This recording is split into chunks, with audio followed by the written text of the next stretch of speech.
it's Jacqueline DuPont. I'm a gerontologist, and today I'm going to be talking about different levels of care for your loved one. And of course, older adults we're focusing on today. So older adults over the age of about 60 have a lot of options in America in regarding to levels of care when they need it. For example, if they have an acute care issue, they might look into rehab. Or if they just have a minor issue, they might look into in-home care. But there comes a time when there are a multitude of issues such as activities of daily living that they need a lot of help with. And at that point, it may be cost prohibited, or there may be a lack of socialization and boredom occurring at home, and you may want to look into different levels of care. And what are they? How much do they cost? Do you use a referral agent or not? Depending upon the state you live in, there's variabilities, of course, and of course depending upon your loved one and what their issues are. I like to say make sure you do your homework, go online, search in that state.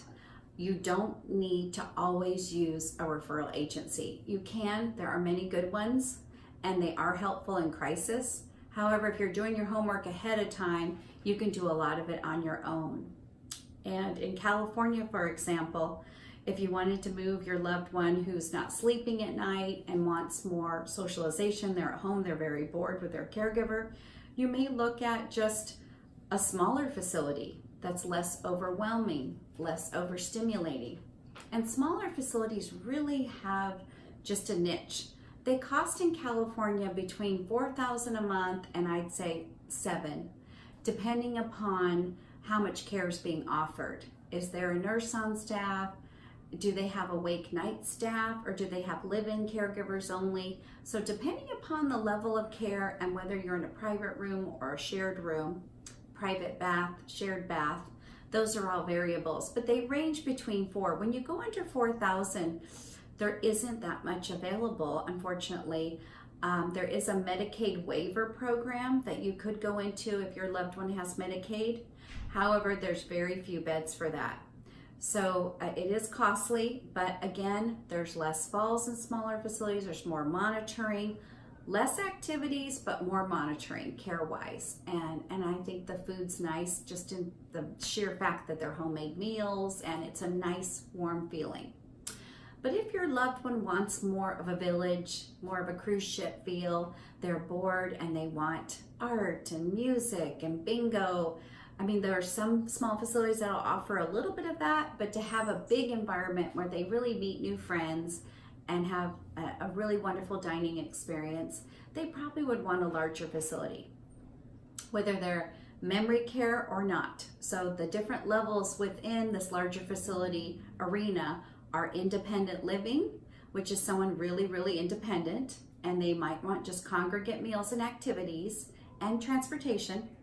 And then after that, you come down to more of an assisted living level where you're getting minor assistance with activities of daily living. Again, lots of activities, lots of fun drives, outings, home health can be used. However, it's really more about the activities and the village feel. And that environment is really lovely and can really be stimulating for older adults. They might have exercise equipment and rooms. They may have a really good nurses station as well. So they may have more nursing services in assisted living. However, the real goal, I think, is to get away from the boredom and get your older adult involved and meeting new friends. When they start to have memory problems, they may require memory care. And memory care is still licensed under assisted living. But what does that mean? Memory care typically can be anything from assisted living, having a memory care unit, or like Vista Gardens, a standalone, we're standalone memory care, or a smaller facility that offers memory care. So there are different ways to approach it. If your loved one isn't a fall risk, they may like a larger. They may like more of the activities again, the outings. They may find a facility like Vista Gardens has a big outdoors area where they can have a lot of beautiful walks and time with nature. So really, it depends on your older adult, what their needs are and what you think they would want. So helping them with those decisions are really critical. The costs for memory care in California are quite expensive. A larger facility typically is between $6,000 and $9,000 a month, can be 10 or 11 depending upon the size of the room and the care that's offered. In regard to using a referral agency, again, if it's a crisis situation, you may need that referral agent to help you. I know some states don't allow referral agencies and have stricter laws regarding them, but in California, we do allow for referral agents. And they would then charge the facility, not you, but they would help you. Or you can do your homework on your own, search the web, talk to your neighbors, talk to your friends at church or temple. They may just have some valuable experience. Some churches even have support groups. Online, of course, is wonderful. Like we talked, there's one book called Lifestyles. That's a hard copy print book that has every facility in it. It's still around, and you can get it usually from social workers or adult daycare or senior centers. Senior centers are a great, wonderful resource. They have wonderful social workers and case managers. But typically, friends give the best advice and the best kind of overall rating of where they've experienced great care. So talk to your friends for sure, your Facebook friends, everyone. If you have any questions about these levels of care, I'm happy to resolve any of them or give you any advice.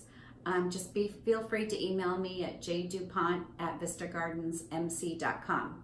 Thank you for tuning in today.